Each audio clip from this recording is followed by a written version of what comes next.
हरे कृष्णा। ओम नमः शिवाय।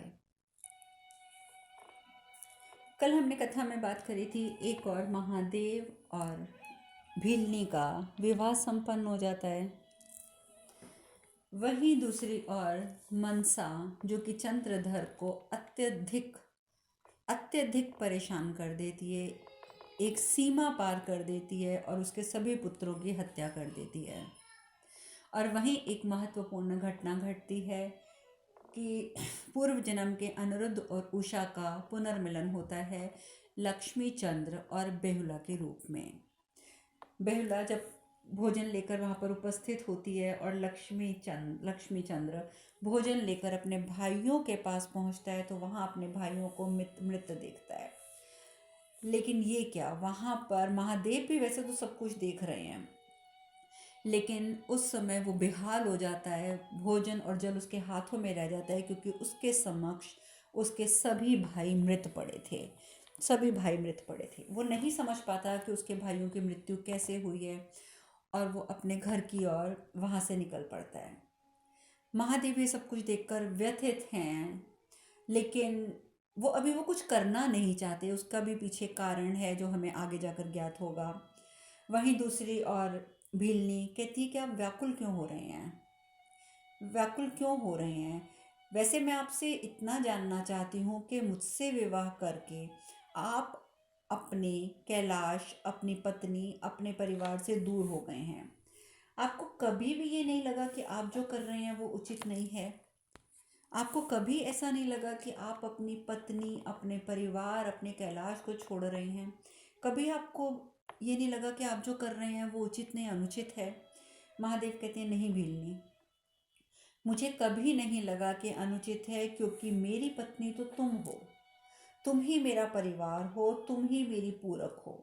और जहाँ पूर्णता हो वहाँ अभाव का प्रश्न कैसा?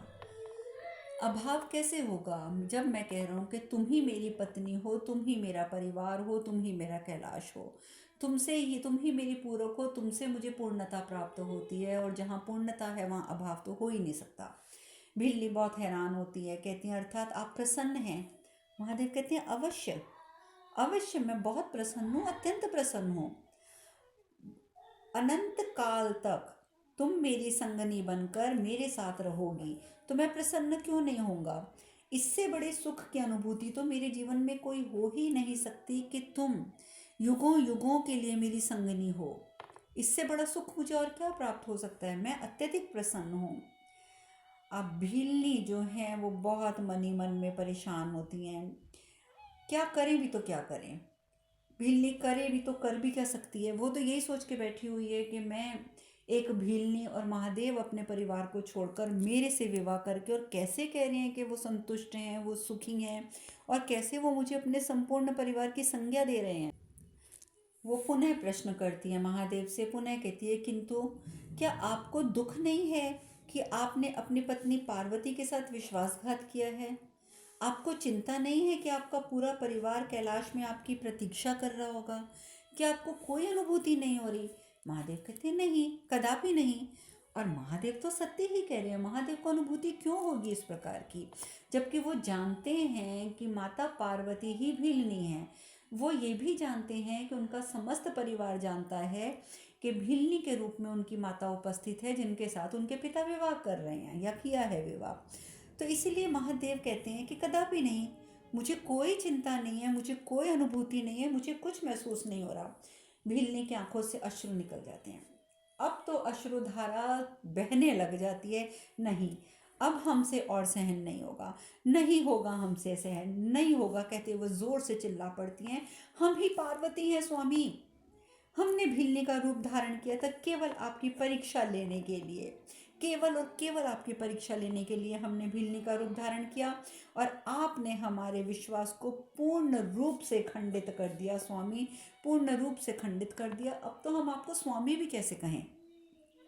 क्या किया आपने ये, क्यों किया आपने ये?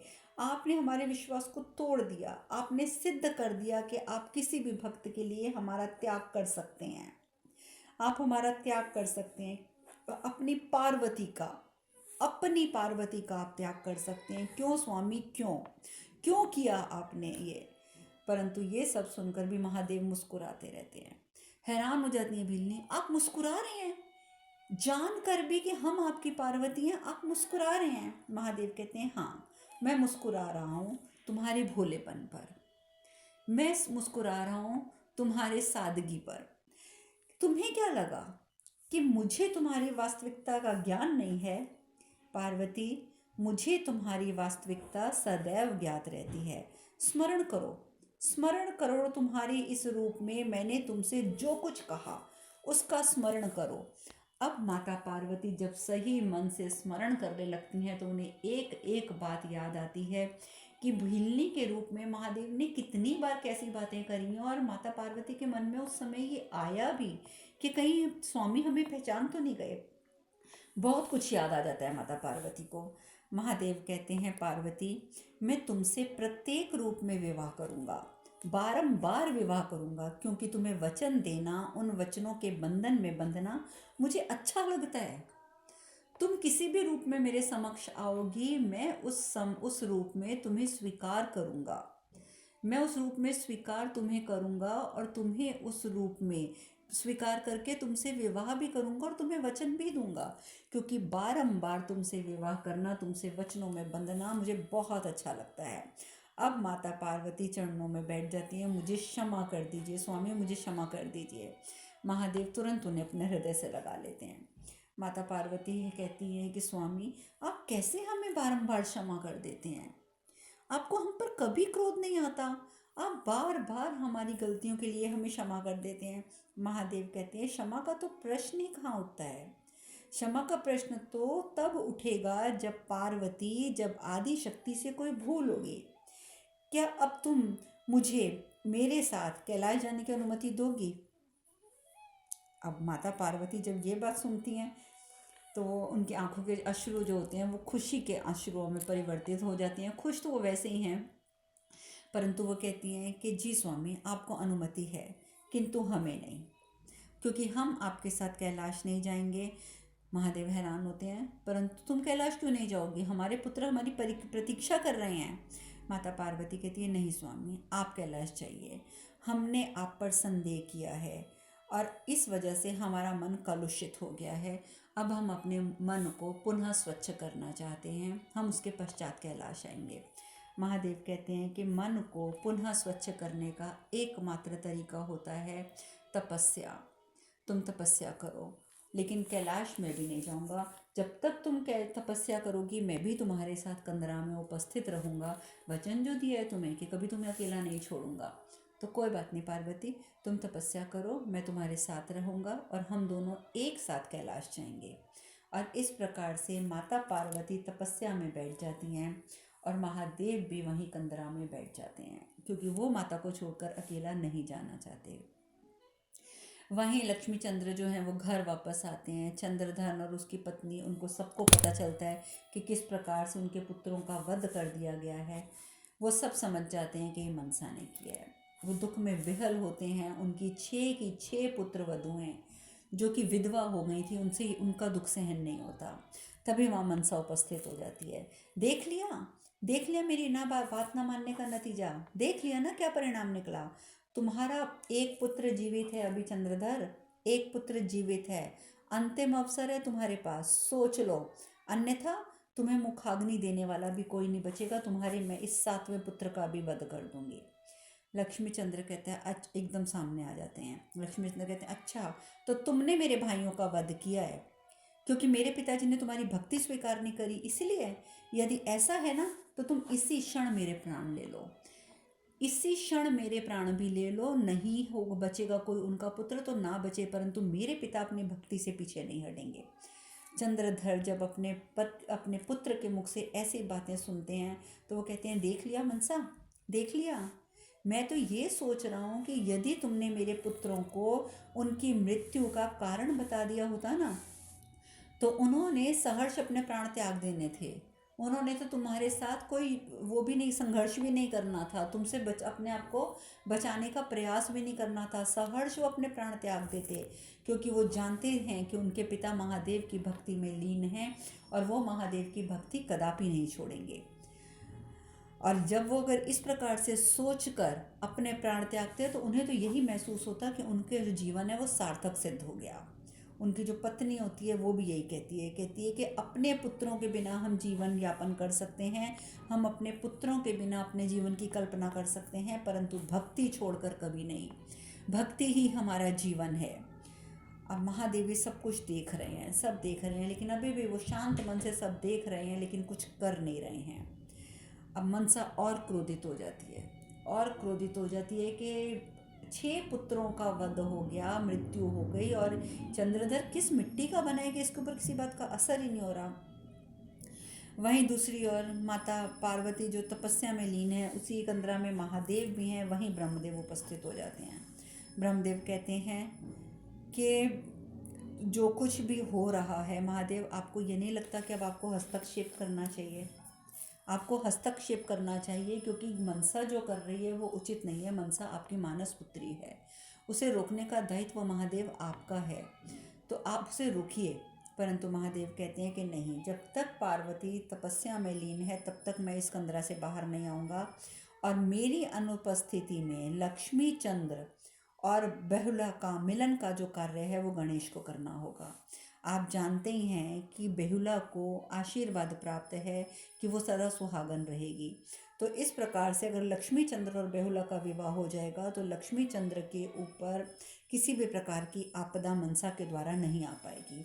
आप कृपया करके कैलाश जाइए ब्रह्मदेव, और गणेश को उसके दायित्व से परिचित कराइए। और चंद्रधर को इस समय गणेश की शुभता की वैसे भी बहुत आवश्यकता है, क्योंकि अपने 6 पुत्रों की मृत्यु के बाद वो बहुत ज़्यादा नकारात्मकता में है। ब्रह्मदेव कैलाश जाते हैं, कार्तिकेय गणेश जी को सब कुछ बताते हैं कि महादेव तभी लौटेंगे जब देवी पार्वती की तपस्या पूर्ण हो जाएगी, और उनकी अनुपस्थिति में तुम्हें एक महत्वपूर्ण दायित्व निभाना है गणेश, अपनी बहन के प्रति। तो वो कहते हैं किसके प्रति? अशोक सुंदरी के प्रति? ब्रह्मदेव कहते हैं नहीं, उषा के प्रति, बेहुला के रूप में जिसने जन्म ले लिया है, और अनिरुद्ध के रूप में लक्ष्मी चंद्र ने जन्म ले लिया है। और इस प्रकार से ब्रह्मदेव सब कुछ बताते हैं कि तुम्हें अब गणेश उन दोनों का विवाह करवाना है, और यही महादेव की इच्छा है। अनिवार्य है अब कि लक्ष्मी चंद्र का विवाह बेहुला से हो जाए, और महादेव यही चाहते हैं कि तुम ये कार्य करो। गणेश जी कहते हैं मैं पिताजी की इच्छा अवश्य पूर्ण करूँगा। अब गणेश जी ने तो आप जानते ही हैं कि अगर कह दिया सो कह दिया।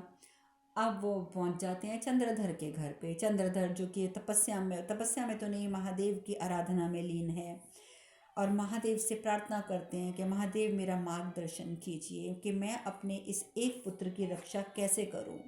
महादेव मेरा मार्गदर्शन कीजिए। तभी आवाज़ आती है हर हर महादेव, हर हर महादेव, और गणेश जी उपस्थित होते हैं।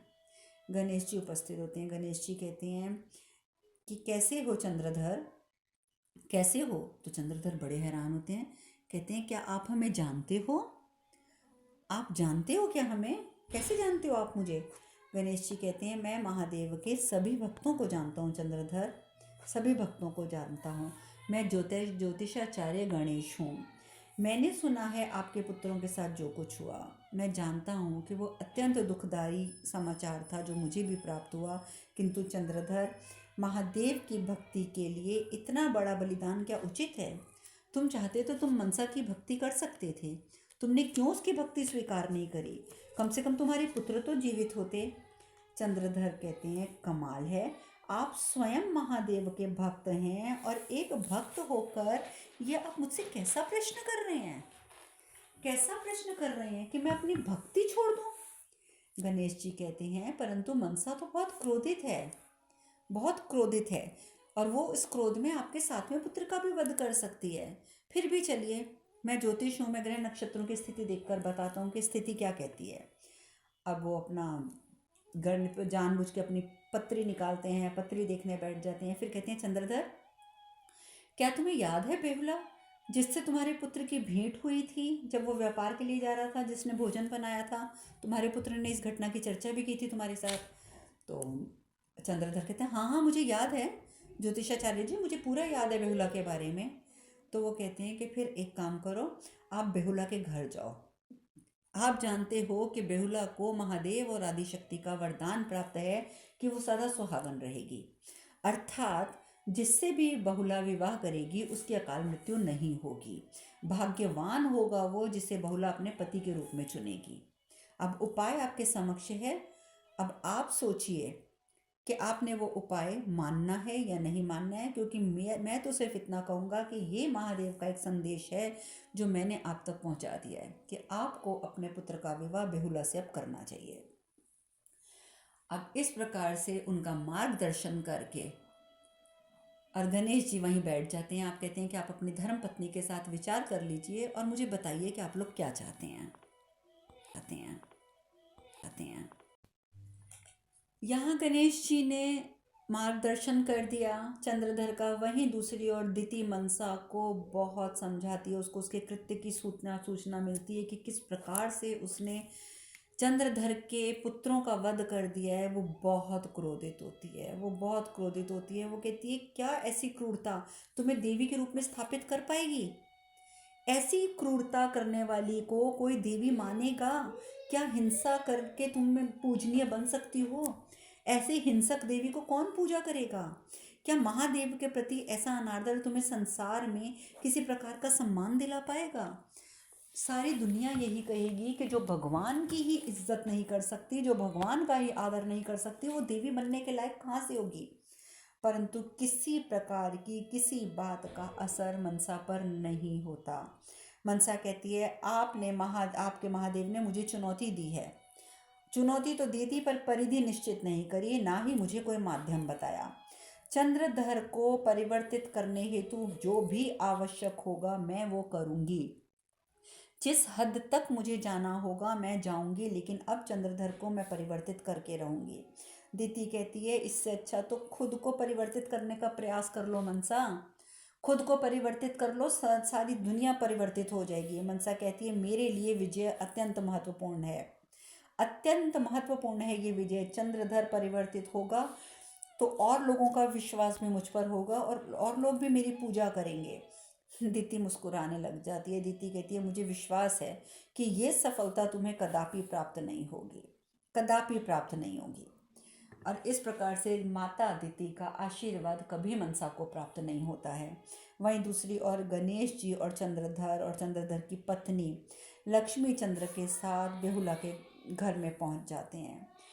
और आप तो जानते ही हैं कि जब बेहुला का जन्म हुआ था तब भी गणेश जी ज्योतिषाचार्य के रूप में महादेव के साथ वहाँ उपस्थित हुए थे और महादेव ने जाते जाते ये कहा था कि अभी हमें अनुमति दीजिए पर हम पुनः उपस्थित होंगे।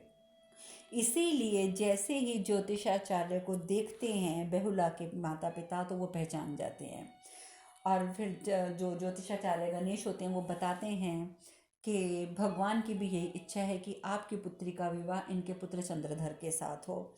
और इस प्रकार से गणेश जी के बीच में होने की वजह से दोनों परिवारों में वैवाहिक संबंध स्थापित होते हैं। अब मनसा को ज्ञात हो जाता है कि लक्ष्मी चंद्र तो सुरक्षित होने जा रहा है। बड़ा क्रोधित होती है, वो फिर चंद्रधर के पास जाती है, फिर धमकाती है, बहुत प्रयास करती है कि देखो अगर तुम नहीं मानोगे तो मैं पहले तुम्हारी पुत्र वधू की हत्या करूंगी और फिर तुम्हारे पुत्र की हत्या कर दूंगी, क्योंकि जब पुत्र वधू ही नहीं रहेगी तो फिर सुहागन होने का आशीर्वाद तो वैसे विफल हो जाएगा। मैं सब कुछ करूंगी लेकिन तुम अभी भी अंतिम अवसर दे रही हो, या तो मेरी भक्ति स्वीकार कर लो।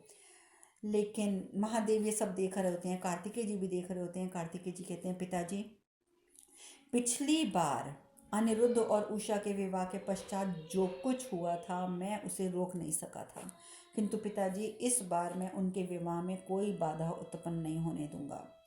मनसा को मैं रोकूंगा, फिर चाहे इसका परिणाम कुछ भी हो जाए, परंतु इस बार अनिरुद्ध और उषा के जीवन में आने वाली बाधा को मैं बर्दाश्त नहीं कर पाऊंगा। महादेव कहते हैं कार्तिकेय तुम स्थिति को एक भाई की दृष्टि से देख रहे हो, परंतु हर समस्या का समाधान युद्ध नहीं होता पुत्र।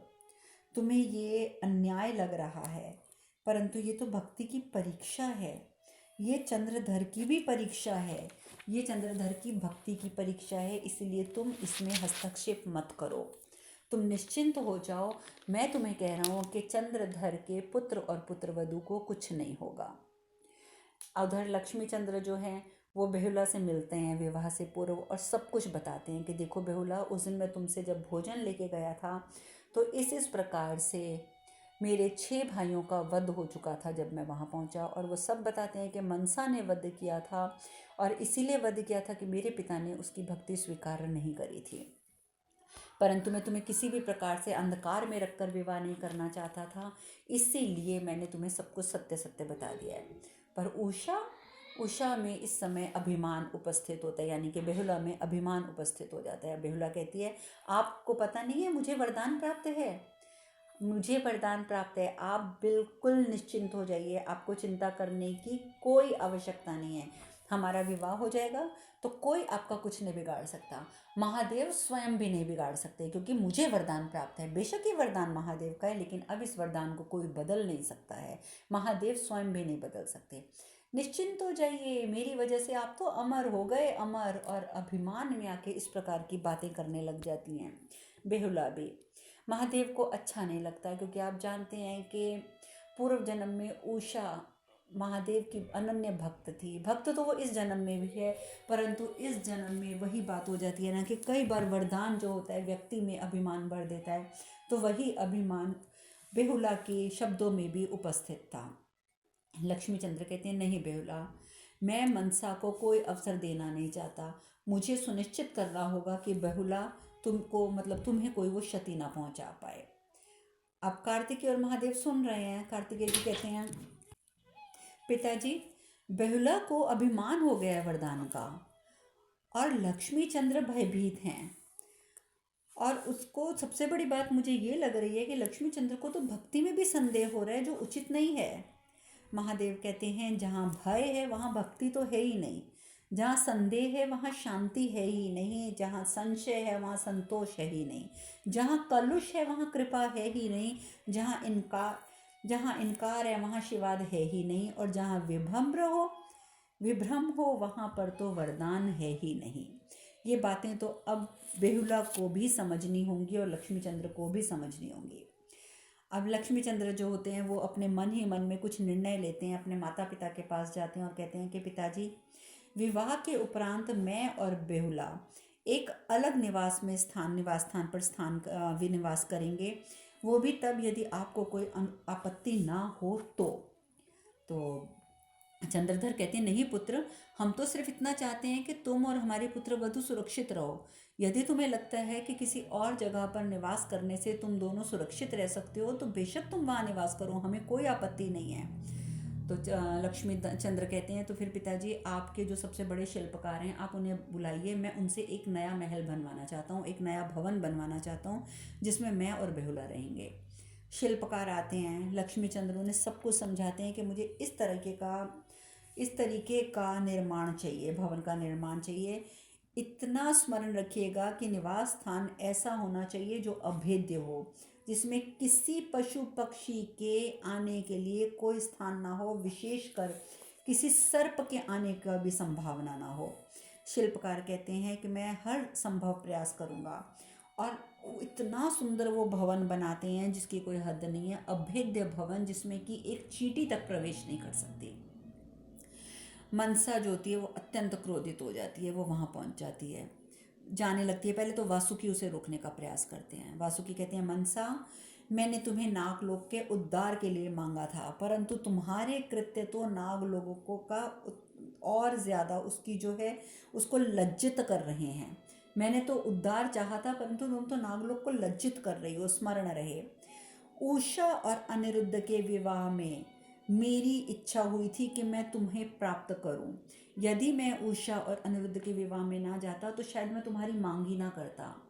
गणेश और कार्तिकेय को उषा की विदाई के समय देखकर मेरे मन में ये इच्छा उत्पन्न हुई कि मेरी भी एक बहन हो, और उसी वजह से मैंने महादेव से उसी क्षण तुम्हारी मांग करी। लेकिन इतना स्मरण रखना कि लक्ष्मी चंद्र की हत्या करने का तुमने अगर प्रयास भी किया तो ये चीज़ मुझे स्वीकार्य नहीं होगी। तुम सोच भी कैसे सकती हो? तुम तो ये सोचो कि तुम्हारा यदि आज यहाँ पर तुम उपस्थित हो, तुम्हारा जो जन्म भी हुआ था तो वो भी तो लक्ष्मी चंद्र की वजह से हुआ था। उषा अनिरुद्ध के विवाह में तुम्हारा जन्म हुआ है, तुम्हारे मन में ये विचार आ भी कैसे सकता है कि तुम उसकी हत्या करोगी? मनसा कहती है, मैंने चंद्रधर को विकल्प दिया था, परंतु उसने ही मुझे विवश किया है अपने पुत्रों की हत्या करने के लिए। अब मैं और कुछ नहीं कर सकती। आप मेरा साथ नहीं देना चाहते तो आप मत दीजिए, कोई बात नहीं। आप जाइए और जाकर बनिए अपने महादेव के कंठ का हार। मुझे किसी के मार्गदर्शन, किसी के संरक्षण आदि की कोई आवश्यकता नहीं है। इतना याद रखिएगा कि मैं वही करूँगी जो मुझे करना है। आप मुझे नहीं रोक सकते। और इस प्रकार से मनसा जो है अपनी उद्दंडता जो है वो दर्शाती है अपने ही भाई के समक्ष, अपनी ही दैत्य माता के समक्ष। वो दोनों सिर्फ उसका चेहरा देखते रह जाते हैं। वो समझ जाते हैं कि इसे कुछ भी कहना बेकार है। वहीं चंद्रधर एक दिन सोए होते हैं तो उन्हें स्वप्न आता है कि महादेव वहाँ उपस्थित हुए हैं और बोल रहे हैं चंद्रधर माँ, वो महादेव से किस प्रकार से चर्चा करते हैं स्वप्न में कि अरे प्रभु, आपने मुझे साक्षात दर्शन दिए, जिंदगी में पहली बार दर्शन दिए। कहीं ये मेरा स्वप्न तो नहीं है प्रभु, कहीं मेरा भ्रम तो नहीं है प्रभु। और महादेव उसे समझा रहे हैं, नहीं चंद्रधर, ये भ्रम नहीं है, मुझे तो आना ही था, मुझे आना ही था। और मुझे आना क्यों पड़ा? क्योंकि तुम मेरा आवाहन ही नहीं करते हो। तुम तो मुझे कभी बुलाते ही नहीं हो, और जब तुम मुझे बुलाते ही नहीं हो, मेरा आवाहन ही नहीं करते, तो मुझे स्वयं आना पड़ा। मनसा के कहने पर जब मनसा ने तुम्हें एक बार कहा कि करो आवाहन अपने महादेव का, तुमने तो तब भी मेरा आवाहन नहीं किया। इसलिए मैंने सोचा कि मैं स्वयं ही चला आऊँ तुमसे ये पूछने के लिए कि तुम्हें विश्वास नहीं आ रहा है क्या तुम्हें मुझ पर विश्वास नहीं आ रहा आज तक कि तुम मेरा आवाहन करोगे तो मैं आऊँगा? इसीलिए तुमने मुझे बुलाया ही नहीं कभी, यही पूछने आया हूँ मैं। चंद्रधर करते हैं, नहीं प्रभु नहीं, बुलाया तो उससे जाता है प्रभु जो दो हों, आवाहन उनका किया जाता है जो दूर हों, किंतु मैं तो आप में ही लीन हूँ प्रभु। मनसा ये नहीं समझती है कि भक्ति प्रमाण की भूखी नहीं होती है। मनसा को ये बात समझ नहीं आती है। और मनसा को ये भी समझ नहीं आता कि आराध्य का संबंध भय से नहीं अपितु समर्पण से परिभाषित होता है। महादेव कहते हैं, किंतु क्या तुम क्रोधित नहीं हो चंद्रधर? क्या तुम क्रोधित नहीं हो? तुम्हारे 6 पुत्रों की हत्या हो गई, तुम्हारे आराध्य ने कुछ भी नहीं किया। क्या तुम क्रोधित नहीं हो इस बात को लेके? चंद्रधर कहते हैं, नहीं प्रभु, यदि जीवन है तो मृत्यु निश्चित है। इस शाश्वत सत्य के लिए आपको दोष देने वाला तो कोई मूर्ख ही होगा प्रभु, कोई मूर्ख होगा। और जब मैंने आपसे कुछ मांगा ही नहीं तो फिर छिन जाने का दोषी मैं आपको कैसे मान लूं? कैसे दोषी मानूं मैं आपको? हाँ, कहने को मैं कह सकता हूँ कि मुझसे मेरे साथ अन्याय हुआ है। मेरे पुत्रों की भी आयु ही क्या थी? किंतु प्रभु, मृत्यु की उचित आयु कैसे निर्धारित की जा सकती है? वो तो कोई भी नहीं कर सकता। जीवन है तो उसका मूल्य है, वो अल्पायु हो या दीर्घायु हो। ऐसा तो है नहीं कि किसी के संतान यदि वृद्धावस्था में मृत्यु को प्राप्त हो जाए तो उसे माता पिता को दुख नहीं होता। दुख तो उतना ही होता है। पुत्र यदि वृद्धावस्था में मरे या वो अपनी अल्पायु में मर जाए, पुत्र जो माता पिता के लिए जो महत्व रखता है वो वही रखता है, और माता पिता को जो दुख होता है वो उसी अनुपात में होता है। महादेव कहते हैं, मैं तुम्हारी भक्ति से बहुत प्रसन्न हूँ, कुछ मांगना चाहते हो चंद्रधर? चंद्रधर कहते हैं, नहीं प्रभु, बिन मांगे दर्शन देने के बाद आप मुझसे पूछ रहे हैं क्या इच्छा शेष तो नहीं रह गई? नहीं प्रभु, अब मेरे अंदर कोई इच्छा शेष नहीं रह गई। महादेव कहते हैं, मैं तुम्हारी भक्ति के निस्वार्थ भाव से बहुत प्रसन्न हूँ चंद्रधर, तुम्हारा सदैव कल्याण हो, सदैव कल्याण हो। और ये कहकर महादेव वहाँ से प्रस्थान करते हैं और चंद्रधर की निद्रा टूट जाती है। एकदम प्रभु प्रभु कहते हुए वो भाग पड़ते हैं। पत्नी पूछती क्या हुआ? सब बताते हैं कि ऐसे ऐसे मैंने स्वप्न देखा। तो पत्नी बहुत खुश होती है। पत्नी कहती है, आप जानते हैं स्वामी, ये तो एक बहुत शुभ संकेत है, अर्थात अब हमारे साथ कोई बुरा काम कार्य नहीं होगा। और वाकई ही शीघ्र ही बिहला और लक्ष्मी चंद्र का विवाह हो जाता है। और वो भवन की और उधर दूसरी ओर भवन जो है वो पूर्णता की उसमें होता है, क्योंकि लक्ष्मी चंद्र ने पहले ही शिल्पकार से कहा होता है कि विवाह के बाद मैं वहीं आऊँगा। उधर विवाह हो रहा होता है, वहाँ मनसा पहुँच जाती है। मनसा पहुँच जाती है शिल्पकार के पास और उसको बोलती है कि इस भवन में मेरे आने के लिए स्थान तुम्हें छोड़ना होगा। शिल्पकार मना करता है कि मेरी शिल्पकला मेरी पूजा है, निर्माण मेरी पूजा है, मैं कैसे इसमें इस प्रकार की त्रुटि रख सकता हूँ। वो कहती है सोच लो, जिस प्रकार से तो मैंने चंद्रधर के 6 पुत्रों की हत्या करी है, तुम्हें स्मरण होना चाहिए कि तुम्हारा भी एक पुत्र और पुत्री है, मैं उनका भी वध कर दूंगी। और मैं उनका वध करूं, उससे उचित ये होगा कि तुम यहाँ पर मेरे आने जाने के लिए एक स्थान छोड़ दो। और शिल्पकार भय की वजह से गरम सलाख लेकर वहाँ पर उस महल के अंदर एक ऐसी जगह पर एक छेद छोड़ देता है जहाँ से कोई भी सर्प अंदर आ सकता है। और इस प्रकार से विवाह वहाँ दूसरी ओर पूर्ण होता है। और बेहुला और अनिरुद्ध यानी कि लक्ष्मी चंद्र वो उस महल में प्रस्थान करते हैं, उस भवन में प्रस्थान करते हैं। अब आगे क्या होता है ये चर्चा हम कल करेंगे। आज हम कथा में यहीं विश्राम लेते हैं। हरे कृष्ण कृष्ण कृष्ण हरे हरे, हरे राम राम राम हरे हरे। आप सब खुश रहें, सुखी रहें, स्वस्थ रहें। हरे कृष्णा। ओम नमः शिवाय, ओम नमः शिवाय, ओम नमः शिवाय, ओम नमः शिवाय, ओम नमः।